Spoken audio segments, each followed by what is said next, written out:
ایک خوبصورت سا گاؤں تھا جس کے ارد گرد سبز پہاڑ، ندی، نالے اور ہرے بھرے درخت تھے۔ اسی گاؤں میں ایک شرارتی مگر پیارا لڑکا رہتا تھا جس کا نام علی تھا۔ علی کے والد ایک غریب چرواہے تھے جو روز اپنی بکریاں جنگل میں چرانے لے جاتے۔ جب علی تھوڑا بڑا ہوا تو والد نے کہا، بیٹا اب تم میرے ساتھ بکریاں چرایا کرو، اس سے تم ذمہ داری سیکھو گے۔ علی خوشی سے تیار ہو گیا۔ وہ ہر روز صبح سویرے بکریوں کو لے کر پہاڑی کی طرف نکل جاتا۔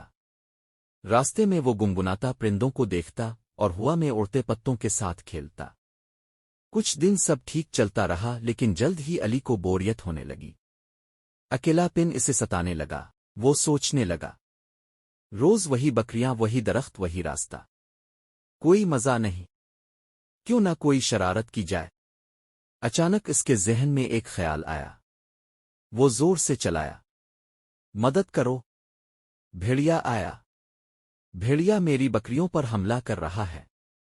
گاؤں والے یہ سن کر بھاگتے ہوئے آئے۔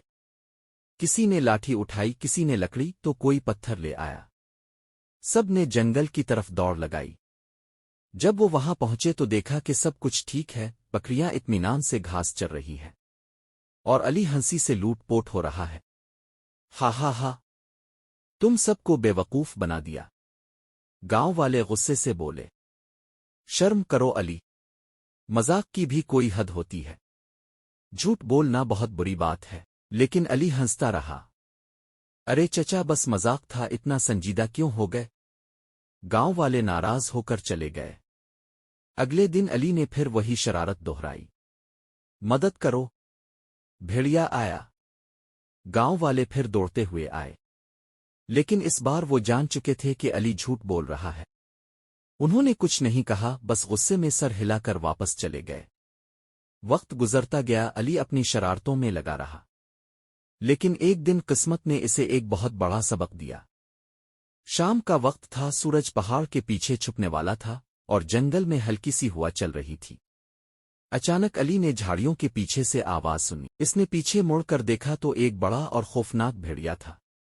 بھیڑیا آہستہ آہستہ بکریوں کے قریب آ رہا تھا، آنکھوں میں چمک، دانت باہر نکلے ہوئے۔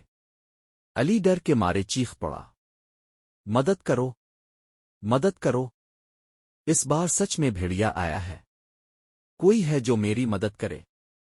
وہ روتا رہا، چیختا رہا، لیکن گاؤں میں کسی نے بھی اس کی آواز پر یقین نہیں کیا۔ لوگوں نے کہا، یہ وہی علی ہے جو ہمیشہ جھوٹ بولتا ہے، اب سچ بھی بولے تو کون مانے۔ بھیڑیا نے چند بکریوں پر حملہ کیا اور کچھ کو لے کر بھاگ گیا۔ علی زمین پر بیٹھ گیا، آنکھوں سے آنسو بہنے لگے۔ اسے اپنے جھوٹ پر افسوس ہونے لگا۔ جب گاؤں والے بعد میں وہاں پہنچے تو انہوں نے علی کو روتا دیکھا۔ وہ بولا، میں نے جھوٹ بول کر سب کا یقین کھو دیا، اگر میں پہلے سچ بولتا تو آج یہ دن نہ دیکھنا پڑتا۔ گاؤں کے بزرگ قریب آئے اور نرمی سے بولے، بیٹا انسان اپنی زبان سے پہچانا جاتا ہے، اگر زبان جھوٹ بولنے کی عادی ہو جائے تو دل سے سچ کی روشنی ختم ہو جاتی ہے۔ ہمیشہ یاد رکھو، جھوٹ وقتی مزہ دیتا ہے مگر سچ ہمیشہ عزت دلاتا ہے۔ علی نے روتے ہوئے وعدہ کیا، میں اب کبھی جھوٹ نہیں بولوں گا، میں سب کا بھروسہ واپس حاصل کروں گا۔ اس دن کے بعد علی نے اپنی زندگی بدل دی۔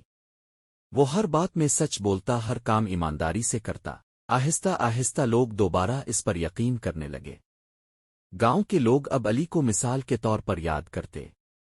یہ وہی لڑکا ہے جو کبھی جھوٹ بولتا تھا مگر اب سچائی کی نشانی بن گیا ہے۔ اگر آپ کو یہ کہانی پسند آئی ہو تو لائک کریں، شیئر کریں اور چینل کو سبسکرائب ضرور کریں تاکہ آپ کے پاس ایسی اچھی ویڈیوز دوبارہ آ سکیں۔